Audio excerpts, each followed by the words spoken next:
Dans cette vidéo, je vais te parler des 3 mensonges les plus courants qu'on entend sur la retraite en Suisse. Si tu es en Suisse et que tu poses des questions sur comment investir pour assurer tes vieux jours, pour t'assurer une bonne retraite, que ce soit en Suisse ou ailleurs, regarde bien cette vidéo parce que du coup je vais te parler des 3 mensonges desquels il faut absolument que tu sois au courant. Donc regarde bien cette vidéo jusqu'au bout. Le premier mensonge, c'est qu'on te dit, que tu as sûrement déjà entendu, que la rente AVS c'est une rente qui est garantie. Ça c'est complètement faux et je vais t'expliquer pourquoi. Déjà tu es sûrement au courant que, ou peut-être pas d'ailleurs, que assez récemment on a voté sur l'instauration d'une 13e rente AVS, donc comme un 13e salaire du premier pilier pour les retraités. Et tout ça c'est très bien sur le papier, mais le problème c'est qu'on n'a absolument pas l'argent pour le financer.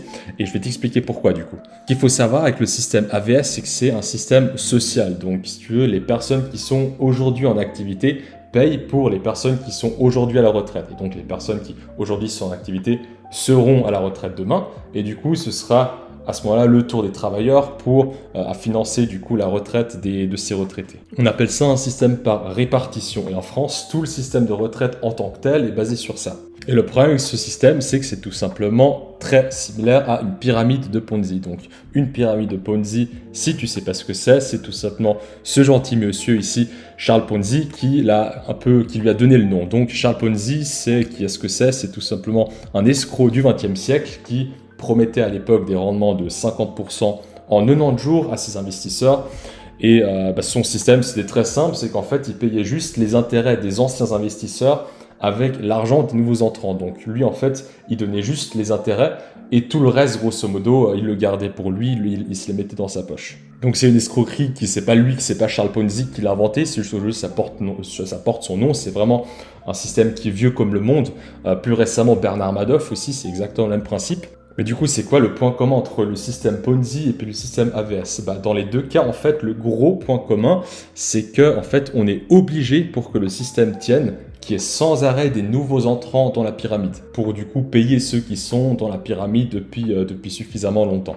Et donc, je t'ai mis ici la définition de ChatGPT de qu'est-ce que c'est concrètement une pyramide de Ponzi.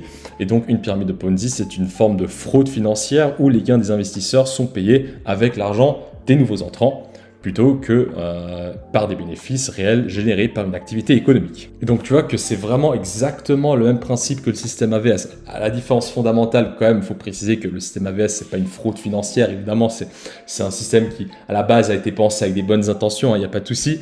C'est pour ça que je provoque un peu en disant que le système AVS est un Ponzi. Mais ce qui est très important de comprendre, c'est que fondamentalement le faille dans les deux systèmes c'est exactement les mêmes. Et donc le problème majeur du système AVS, c'est qu'il faut de plus en plus de personnes qui intègrent la pyramide pour payer les personnes qui sont en haut de la pyramide. Mais le problème majeur, c'est qu'en Suisse, pour le coup, et pas que en Suisse, c'est aussi le cas en Europe, c'est qu'on a une démographie très très vieillissante. Je vais zoomer un peu sur cette pyramide comme ça.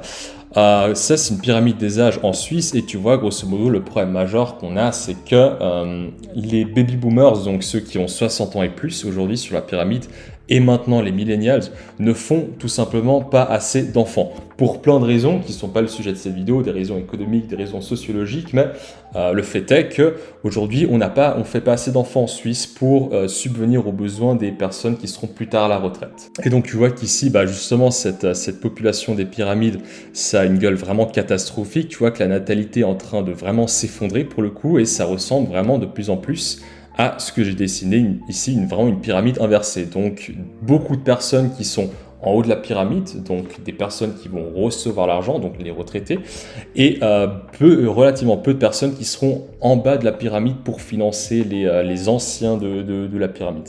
Donc pas assez de gens qui intègrent la pyramide pour payer la retraite des retraités, tout simplement. Donc on vous dit que peu importe votre niveau de cotisation aujourd'hui, vous aurez dans tous les cas une rente AVS minimale de environ quelque chose comme 1200 francs et quelques.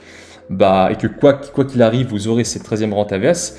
Et ici, tu vois que tout simplement, ça va mathématiquement pas être possible. Et donc, les promesses qui te sont faites aujourd'hui par rapport à l'AVS ne vont tout simplement pas pouvoir être tenues.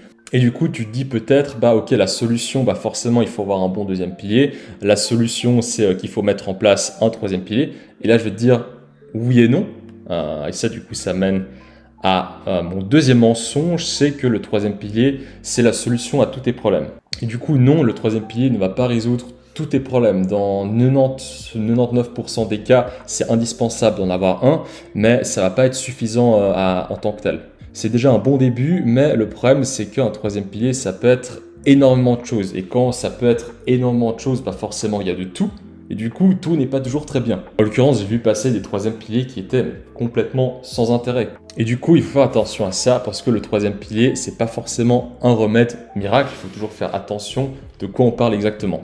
En l'occurrence, si ton but, c'est d'optimiser la performance de tes investissements, le troisième pilier assurance, ça va pas du tout être intéressant pour toi. Certes, il y a une partie de la prime que tu payes sur un troisième pilier assurance qui va partir dans la couverture aussi, pas que dans les frais et dans les investissements, ce qui peut être rassurant pour certaines personnes de savoir justement qu'elles sont couvertes pour le décès et contre l'invalidité.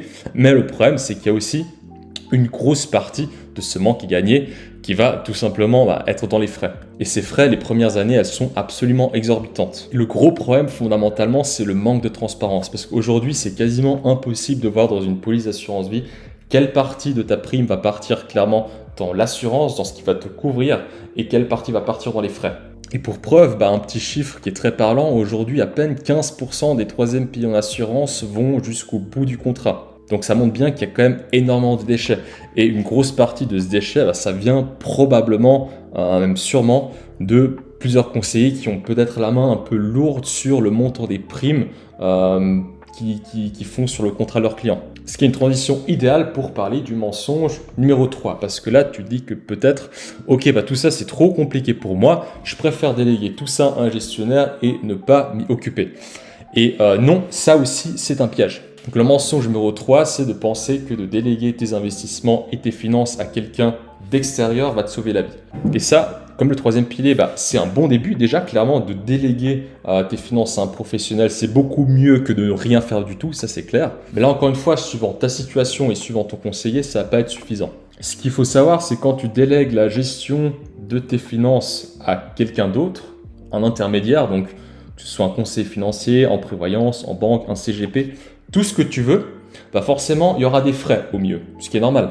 Et ça, donc c'est bien si vraiment tu veux pas du tout te prendre la tête avec les finances, ce qui, je pense, n'est pas ton cas parce que, à mon avis, tu serais pas en train de regarder cette vidéo.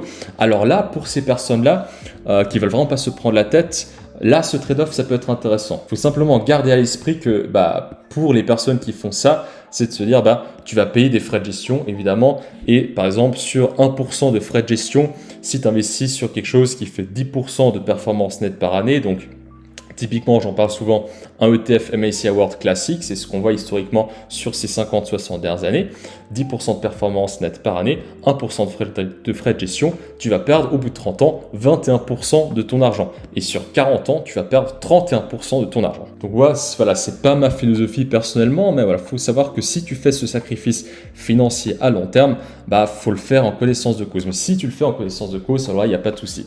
Le gros problème, pour moi, il vient surtout d'ici, ça va être les conflits d'intérêts. Et pour ça, il faut très rapidement mettre au clair avec le conseiller comment est-ce que lui, il gagne son argent. Parce que ce qui se passe, c'est que très souvent, en fait, le conseiller, lui, il va être rémunéré par d'autres entreprises ici.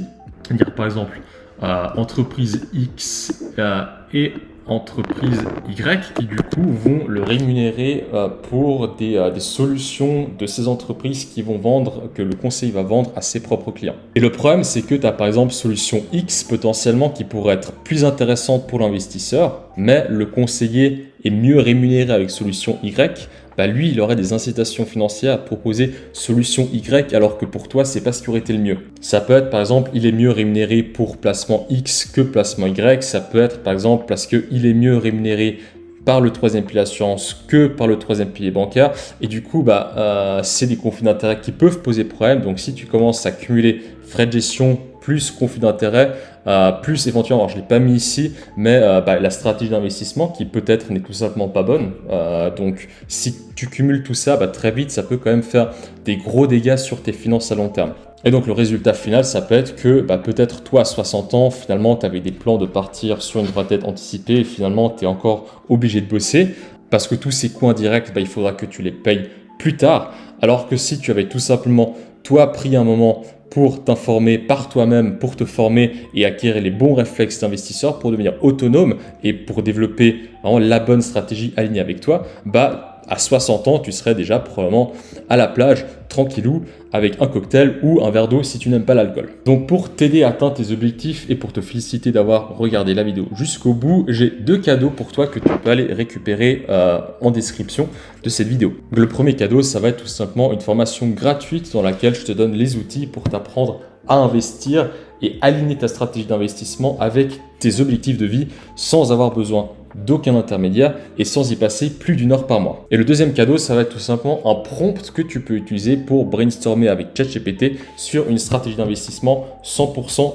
personnalisée pour toi, adaptée avec ta situation et tes objectifs. Profites-en parce qu'on voit énormément d'informations et de valeurs sur Internet pour les investissements, mais plutôt orientés sur le système français, et il y a encore très peu de contenu optimisé sur le système suisse. Donc voilà, j'espère que cette vidéo t'a été utile. N'oublie pas de liker et de t'abonner et n'hésite pas à me dire en commentaire si tu as des sujets de vidéos spécifiques que tu aimerais que je traite. Sur ce, on se dit à la prochaine.